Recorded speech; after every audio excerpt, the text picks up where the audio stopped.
मेहनत का फल का महत्व, मेहनत का फल महत्व। स्टोरी ऐसे इन हिंदी।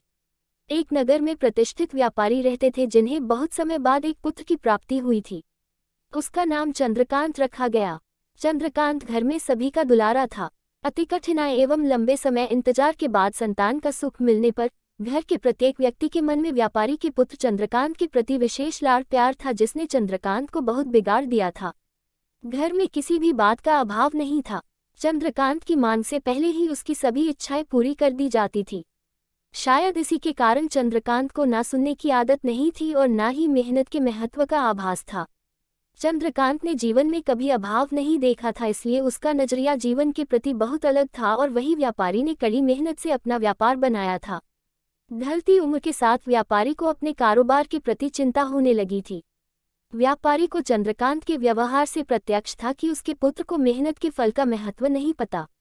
उसे आभास हो चुका था कि उसके लाड प्यार ने चंद्रकांत को जीवन की वास्तविकता और जीवन में मेहनत के महत्व से बहुत दूर कर दिया है। गहन चिंतन के बाद व्यापारी ने निश्चय किया कि वो चंद्रकांत को मेहनत के फल का महत्व स्वयं सिखाएगा, चाहे उसके लिए उसे कठोर ही क्यों न बनना पड़े। व्यापारी ने चंद्रकांत को अपने पास बुलाया और बहुत ही तीखे स्वर में उससे बात की।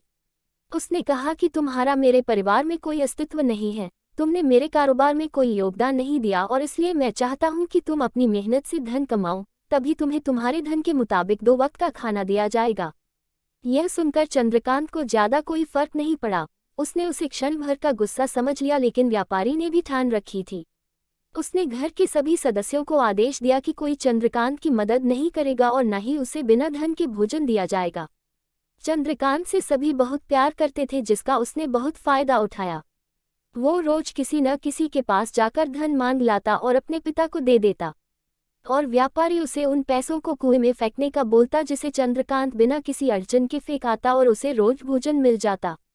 ऐसा कई दिनों तक चलता रहा, लेकिन अब घर के लोगों को रोज रोज धन देना भारी पड़ने लगा।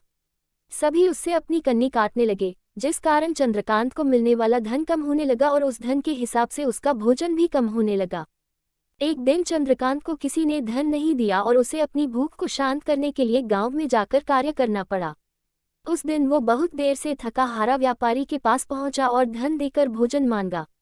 रोज के अनुसार व्यापारी ने उसे वो धन कुएं में फेंकने का आदेश दिया, जिसे इस बार चंद्रकांत सहजता से स्वीकार नहीं कर पाया और उसने पलटकर जवाब दिया, पिताजी, मैं इतनी मेहनत करके पसीना बहाकर इस धन को लाया और आपने मुझे एक क्षण में इसे कुएं में फेंकने कह दिया। यह सुनकर व्यापारी समझ गया कि आज चंद्रकांत को मेहनत के फल का महत्व समझ आ गया है। व्यापारी भली भांति जानता था कि उसके परिवार वाले चंद्रकांत की मदद कर रहे हैं, तभी चंद्रकांत इतनी आसानी से धन कुएं में डाल आता था। लेकिन उसे पता था, एक न एक दिन सभी परिवारजन चंद्रकांत से कन्नी काट लेंगे। उस दिन चंद्रकांत के पास कोई विकल्प शेष नहीं होगा। व्यापारी ने चंद्रकांत को गले लगा लिया और अपना सारा कारोबार उसे सौंप दिया।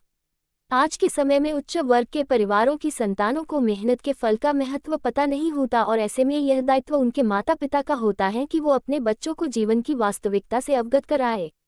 लक्ष्मी उसी घर में आती है जहां उसका सम्मान होता है। मेहनत ही एक ऐसा हथियार है जो मनुष्य को किसी भी परिस्थिति से बाहर ला सकता है।